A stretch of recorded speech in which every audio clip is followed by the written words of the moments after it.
The heavens rumbled with a fading thunder.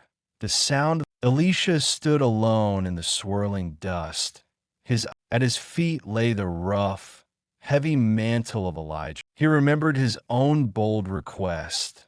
The words, slowly, with trembling hands. He returned to the banks of the Jordan, struck the water as the men of Jericho, seeing him return alone. Please notice, the city elders said, but the water is bad. They confessed. Elisha looked at the streams that should have brought life, but instead, bring me a new bowl, he commanded, his voice steady. They scrambled to obey. Bringing him a pristine he cast the salt into the bubbling source. Thus says the Lord, I have healed this water. The murky water seemed to clear instantly. From Jericho, he began the steep ascent toward Bethel. As he walked the dusty road, a gang of youth, they surrounded him, jeering and pointing, shouting. Elisha turned, his eyes flashing with a terror. He pronounced a curse on them in the name of the Lord. And the two female bears, driven by a supernatural years passed, and the fame of Elisha grew, a weeping woman, the widow of one of the sons of the prophets. Your servant, my husband, is dead, she cried out. But the creditor is coming, she gasped, clutching. Elisha looked at her with compassion, his mind racing. What shall I do for you? He asked gently. She lowered her head, ashamed of her poverty. A smile touched Elisha's lips as he saw the empty vessels, he emphasized. Do not gather. When you have come in, you shall shut the door behind you. And the woman ran home, desperation fueling her inside their small hut with the door shut against the wall. She tipped it over the first large clay pot, and the gold. Bring me another, she cried to her sons. Her eye, pot after pot, was filled. The entire room. Bring me another vessel, she commanded.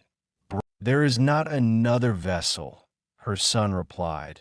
The moment the last vessel was full, the oil she ran to the man of God, her face radiant. Elisha's travels took him often to Shunem, where she persuaded him to eat, and eventually it was a sanctuary of peace, furnished with a bed. Grateful for her hospitality, Elisha sat in the room when she stood respectfully before him. Elisha asked, I dwell among my own people, she replied but Gehazi, observant and shrewd, whispered. Elisha felt the stir of prophecy within him. About this time next year, he promised, locking eyes. Her face crumpled with a mixture of hope and fear. But the word of the Lord is sure, and the woman conceived. The child grew strong, running through the fields. He stood among the reapers and suddenly clutched his forehead. His father, busy with the work, ordered his servant. The boy sat on his mother's lap, his breathing shallow and with a heart turned to stone by grief. She shut the door on death and went out with a singular, send me one of the young men and a donkey, she told her husband. Ignoring his questions about the holy days, she drove the servant hard, saying, Go. Elisha saw her coming from afar, her figure distinct. Is it well with you? Is it well with the child? Gehazi. She reached Elisha and fell to the ground. Gehazi moved to push her away, but Elisha, did I ask a son of my Lord? She cried out, her voice. Elisha understood instantly. Death had stolen the. He sent Gehazi ahead with his staff, commanding him to lay, as the Lord lives and as your soul lives, I will. Gehazi tried the staff, but there was no sound. Elisha arrived, entered the room of death, and he prayed to the Lord, then lay upon the child. He stretched himself out, pouring his warmth and faith. Elisha paced the room, wrestling in prayer. Suddenly, the silence was broken. The child's Elisha called the mother, and when she saw her son, but the miracles did not end there. For a famine, a large pot of stew was boiling, but a well-meaning, as the men began to eat, they spat it out, clutching their throat. Unfazed, Elisha called for flour. They ate, and the poison was gone, neutralized. Shortly after, a man brought 20 loaves of, "Give it to the people that they may eat," Elisha ordered. His servant scoffed, "What? Shall I set this before one? Give it to the people," Elisha insisted.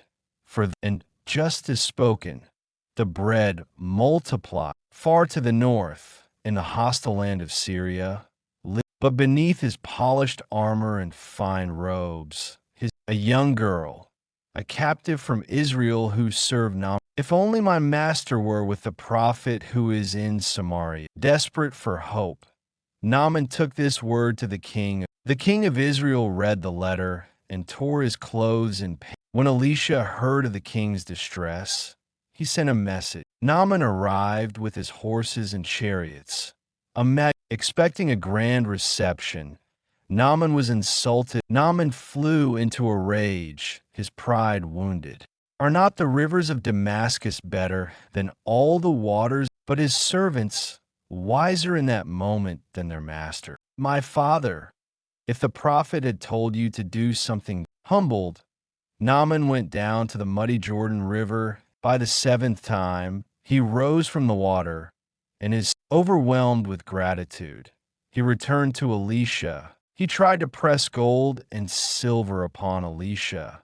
Elisha wanted Naaman to know that God's grace could not. As Naaman departed, Gehazi thought, He chased down the chariot, and when Naaman saw him lying through his teeth, Gehazi said, Naaman, generous and grateful, gave him double what he. "Where did you go, Gehazi?"